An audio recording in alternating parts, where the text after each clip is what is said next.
Hi guys, this is Larilyn with House of Akoti Design. Finally back to making another YouTube video.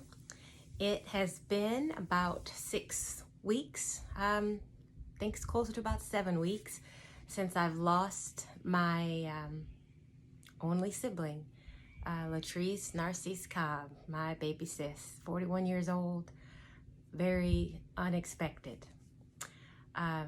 It's taken me a while to decide what I wanted to do for this next YouTube video, and I've just decided what better way to honor her memory than sew something that she loved the most.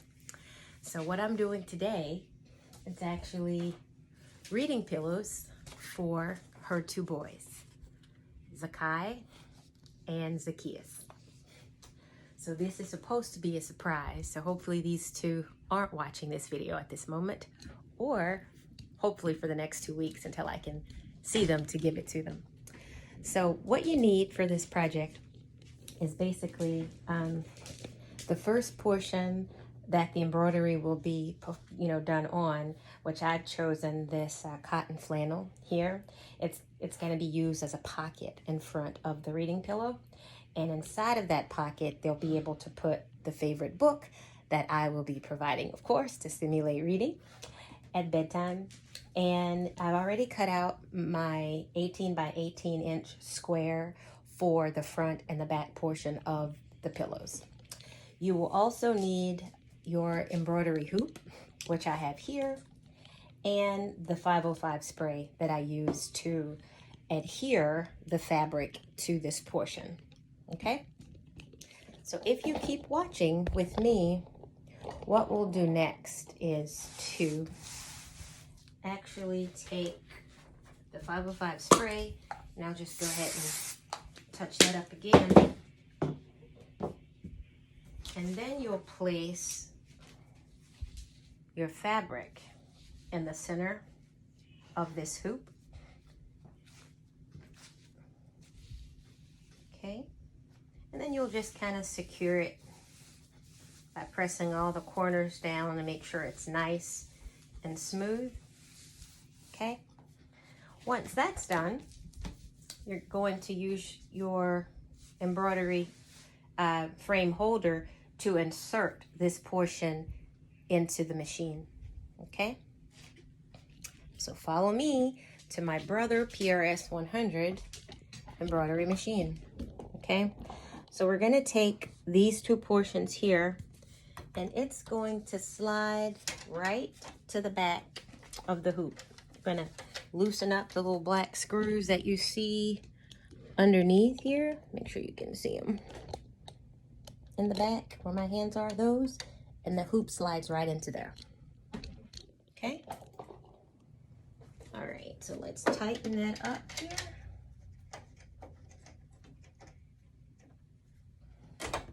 Once that's done, I'm gonna make sure all that excess fabric is out of the way.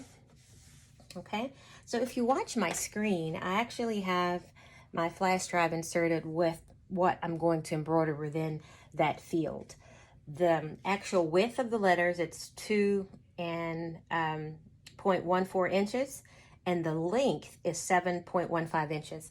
The entire frame that I'm using for this particular design, it's actually an 8x8 frame. So that entire portion of his name, Zakai, should fit nicely within my frame.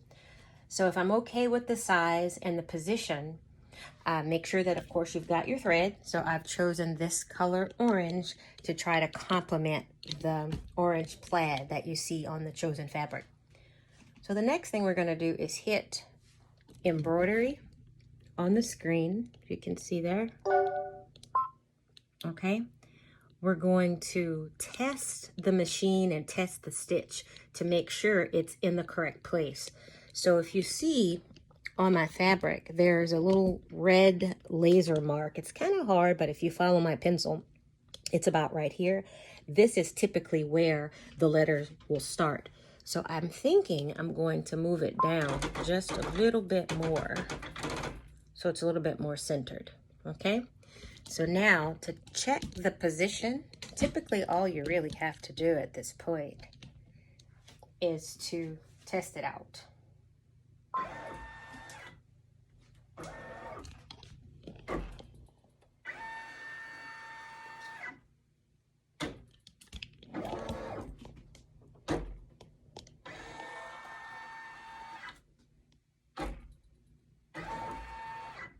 Okay, so that position looks pretty good. Sometimes I like to check twice just to be certain it doesn't hit the edges here or at the bottom.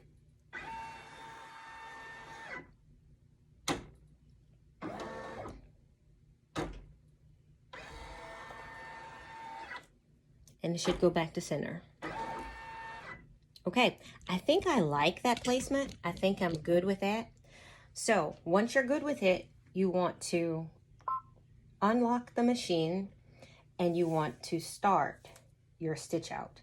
Now, one thing I typically do is also add a water soluble stabilizer to the top of something that's soft, like this cotton flannel. Sometimes with a terry cloth, like a towel, it will also, the stitches will sink into the material.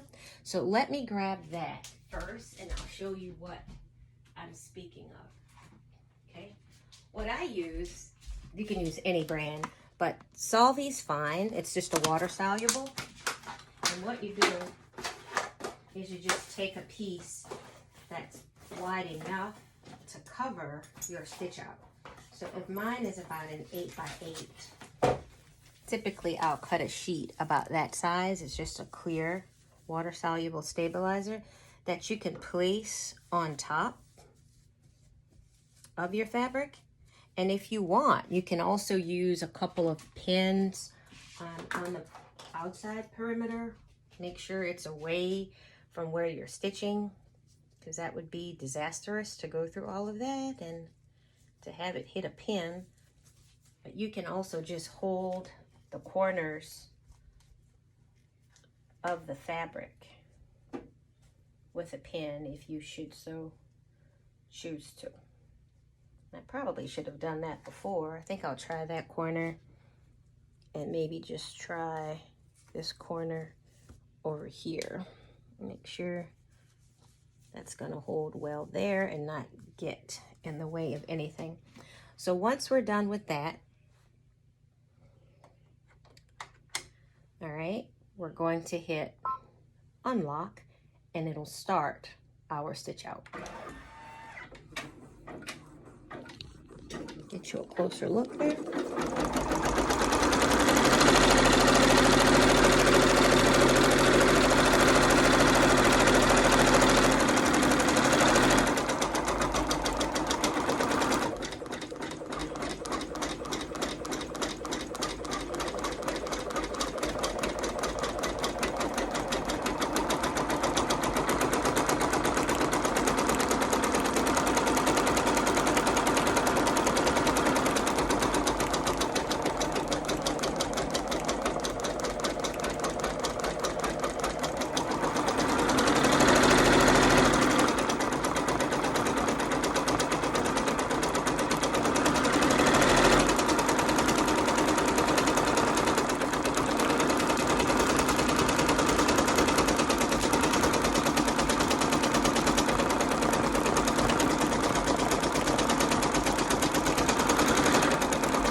Looking pretty good.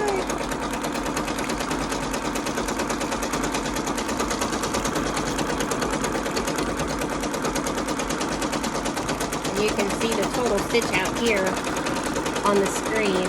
It's about 9,001 stitches, and we're at 884. It should be about 14 minutes for the total stitch out of his name. So what I will do is take a break here and come back so you can see the finished stitch out. All right, guys, so this is the ending of the stitch out. I'll let you get a closer look to see how beautifully these letters have stitched out. All of the letters and the thread is just really uniform. Very neat.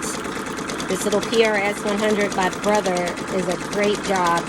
It's like a commercial workhorse without the bulk and without the expense. Even though this one was a little pricey, I think it's a good bang for the buck. For what I need to do anyway. Alright, so that's the final ending of the stitch out. So once I'm done, I'm going to take this portion, attach it to the reading pillow, and you'll see my final result.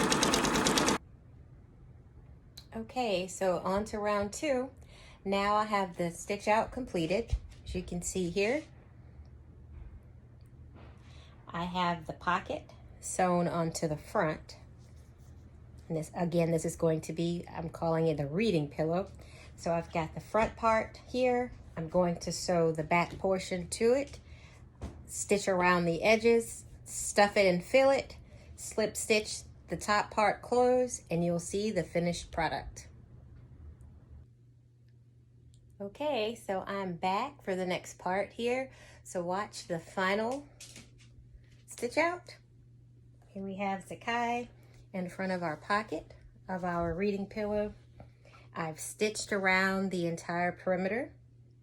So the last thing to do is actually fill with your favorite fiber fill material or soft material and slip stitch that top, probably about 6 to 8 inches at the top is the opening.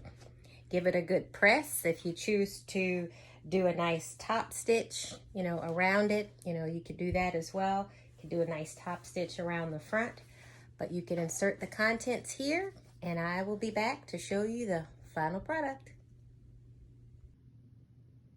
Okay, so here is my final project for one of my nephews, Zakai.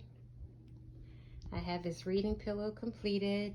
These are probably the 2 books I'll go ahead and send from my homeschool collection, since I have a 26, 22, 21, and 19-year-old who no longer reads these, and I have no grandkids.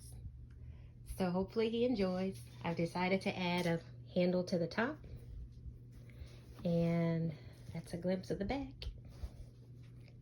I'm thinking I'm going to include some poems in there for him to keep him reading and something momentous. So if that inspires you guys, you sewists, creative artists out there, to do something special for little ones in your life, get them off of social media and the metaverse and all this other stuff that's occupying their little worlds, to take them back to a time to just be kids and teenagers and just be able to process what they're going through, so it gets easier day by day. And of course, all that's in the hands of the Most High. Well, thanks for watching, guys. Again, this is Laralyn from House of Akoti. Please follow me on YouTube, House of Akoti Design. Like and subscribe. Tell all of your friends. Instagram, House of Akoti. TikTok, House of Akoti Design. Have a great day. Bye.